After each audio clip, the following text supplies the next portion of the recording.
1979 July 20 ఒక మనిషి మొదటిసారి చంద్రుడి మీద కాలు మోపిన రోజది. దేశకాలమానం ప్రకారం ఉదయం 1:47 సమయం. వ్యోమగామి నీల్ ఆర్మ్స్ట్రాంగ్ నాసాకి చెందిన అపోలో 11 మిషన్ సాయంతో చంద్రుడి మీద కాలు మోపాడు. అతను అలా చరిత్రలో నిలిచిపోయాడు. ఎందుకంటే అప్పుడు టెక్నాలజీ అంతగా అభివృద్ధి చెందిలేదు. అంతరిక్షంలోకి పంపే రాకెట్ కూడా అంతగా పరిజ్ఞానం కలిగి లేదు. ఇలాంటి సమయంలో ఏదేమైనా చంద్రుడి మీదకి వెళ్లాలనే సాహసం చాలా గొప్పదనే చెప్పాలి. ఇలాంటి సమయంలో నాసా అనేక ప్రయోగాలు జరిపి చివరికి మనిషిని చంద్రుడి మీదకు పంపింది. ఆ తర్వాత అకస్మాత్తుగా నాసా ఈ ప్రాజెక్టును నిలిపివేసింది. ఎందుకలా? ఆ తర్వాత కూడా ఏ ఇతర దేశాలు కూడా తమ వ్యోమగాములను చంద్రుడి మీదకు పంపించలేదు.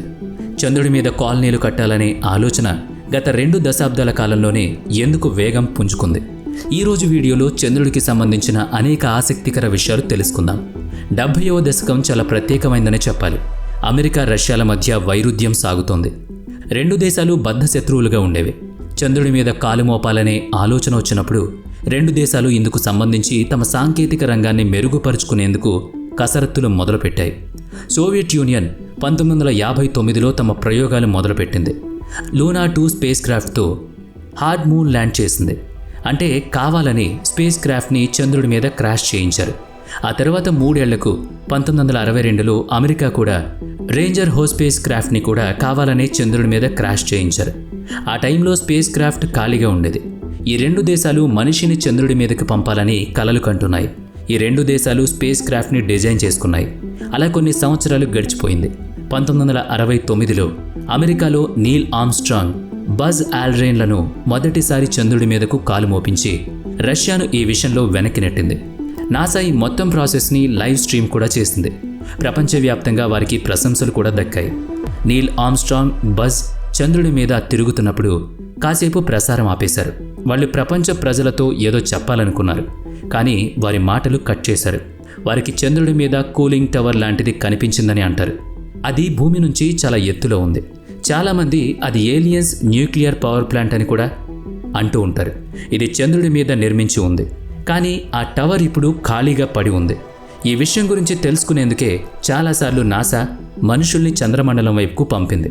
కొంతకాలం తర్వాత ఒక డాక్యుమెంటరీ నిర్మాణం కోసం జరిపిన ఇంటర్వ్యూలో బజ్ కూడా స్వయంగా చెప్పిన మాట ఏంటంటే, చంద్రుడి మీద తాము ల్యాండ్ అవ్వగానే ఒక పెద్ద లైట్ తమ వెనకాల కనిపించిందని చెప్పారు. అది యూఎఫ్ఓ అయ్యుంటుందని అంచనా. అది అడ్వాన్స్డ్ టెక్నాలజీతో తయారు చేయబడింది. మనుషులు ఊహించను కూడా ఊహించలేరు ఆ టెక్నాలజీని. ఈ డాక్యుమెంటరీలో మరో ఆఫీసర్ కూడా చెప్పిన మాట ఏంటంటే, వాళ్ళిద్దరూ చంద్రుడి మీద ల్యాండ్ కాగానే తమ ప్రసారాన్ని ఆపేసి మెడికల్ ప్రసారంలోకి వెళ్ళి తాము ఇక్కడ ఉన్నామనే మాట చెప్పాడని చెప్పారు. దీని తర్వాత అపోలో సిరీస్ 12, 13, 15, 16తో మరికొంతమంది వ్యోమగాములను నాసా చంద్రుడి మీదకు పంపింది. అప్పటి వరకు కేవలం 12 మంది మాత్రమే చంద్రుడి మీద కాలు మోపారు. వాళ్ళంతా అమెరికా వ్యోమగాములే. ఇందులో కొద్దిమంది చంద్రుడి మీద విచిత్రమైన శబ్దాలు కూడా విన్నారు. కొద్దిమంది విచిత్రమైన సముద్రం కూడా చూశారు. వీరికి శాటిలైట్ని పోలినటువంటిది కనిపించింది. ఇది సహజంగా ఏర్పడడం కూడా అసాధ్యమే. ఈ విషయం గురించి నాసా అధికారికంగా ఎప్పుడూ ప్రకటించలేదు. చంద్రుడి మీదకి ఏలియన్స్ వస్తుంటారని, అక్కడ వారి నివాసం ఉందని కూడా కొద్దిమంది నమ్ముతారు. చంద్రుడి మీద ఏలియన్స్ ఉన్నారో లేదో మీ అభిప్రాయం ఏంటో కామెంట్ చేయండి. మరి ఇక్కడ గమనించాల్సిన విషయం ఏంటి అంటే, నాసా అపోలో మూన్ మిషన్ ఎన్నిసార్లు ప్రయోగించినా ఏదో ఒక సమస్య వస్తూనే ఉంది. అపోలో 11 చంద్రుడి మీద ల్యాండ్ చేస్తున్నప్పుడు చంద్రుడి గ్రావిటేషన్ ఫీల్డ్ కారణంగా ఈ మూన్ ల్యాండర్ తమ కక్ష నుంచి పక్కకు జరుగుతూ ఉండింది. ల్యాండింగ్ సైట్లో కూడా పెద్ద పెద్ద రాళ్లు కనిపించాయి. లూనార్ ల్యాండింగ్ తర్వాత ల్యాండర్లో ఫ్యూయల్ కూడా అయిపోయింది. పరిస్థితి అర్థమైన నీల్ ఆర్మ్స్ట్రాంగ్ వెంటనే ఒక అనువైన చోటు వెతికి త్వరగా ల్యాండ్ చేశాడు. అలా క్షేమంగా వాళ్ళు ల్యాండ్ అయ్యారు. తమ పనులు పూర్తి చేసుకుని వాళ్ళు ల్యాండర్ దగ్గరికి చేరుకోగానే తిరిగి భూమికి చేరుకోలేమనే అనుమానం వారికి కలిగింది. చంద్రుడి మీద టెంపరేచర్ కారణంగా ల్యాండర్లోని ఫ్యూయల్ కూడా తగ్గిపోయింది. అందులో చెమ్మ మంచుగా మారిపోయింది. నాసా గ్రౌండ్ టీం వారికి ఒక సూచన చేసింది. మీరు వెంటనే లూనార్ ల్యాండర్ నుంచి బయటకు వచ్చేయమని చెప్పారు. ఎందుకంటే దాంట్లో ఒత్తిడి విపరీతంగా పెరిగింది. ఆ విషయాన్ని గమనించిన నాసా గ్రౌండ్ టీం వారిద్దరికీ హెచ్చరిక చేసింది. ల్యాండర్ బ్లాస్ట్ అయ్యే ప్రమాదం కూడా ఉంది. వారి టైం బాగుండి టెంపరేచర్ పెరిగింది. ఫ్యూయల్ పైప్ క్లియర్ అయింది. 2 గంటల 30 నిమిషాల పాటు చంద్రుడి మీద గడిపాక చంద్రుడి నుంచి టేక్ ఆఫ్ అయ్యారు. స్పేస్ క్రాఫ్ట్కి చేరుకున్నారు. ఆ ఇద్దరు వ్యోమగాములు భూమికి చేరడానికి తిరుగుముఖం పట్టారు. క్షేమంగా భూమికి చేరుకున్నారు కూడా. అలాగే నాసా అపోలో 13 స్పేస్ క్రాఫ్ట్ని కూడా పంపించింది. చంద్రుడికి దగ్గరకు చేరగానే ఆస్ట్రోనాట్స్ జేమ్స్ లోవెల్, జాన్, సవాయ్, ప్రెడ్హైస్ వాళ్ళు ప్రయాణిస్తున్న స్పేస్ క్రాఫ్ట్లో లైట్ వైర్ తెగిపోయింది.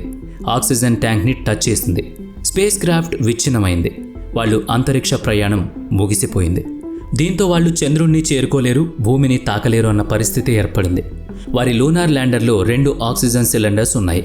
అతి కష్టం మీద ఆ 2 ఆక్సిజన్ సిలిండర్లతో చంద్రుడి మీదకు వెళ్లకుండానే భూమికి తిరిగొచ్చేశారు. విజయవంతమైన 6 అపోలో మిషన్స్ తర్వాత నాసా చెప్పిన మాట ఏంటంటే చంద్రుడి మీద మనిషి జీవించలేడు, ఎందుకంటే చంద్రుడి మీద పూర్తిగా బంజరుగా ఉన్న భూమి లాంటిదే ఉందని. ఆ తర్వాత నాసా చంద్రుడి మీదకి ఎయిర్ క్రాఫ్ట్ పంపే మిషన్ని నిలిపివేసింది.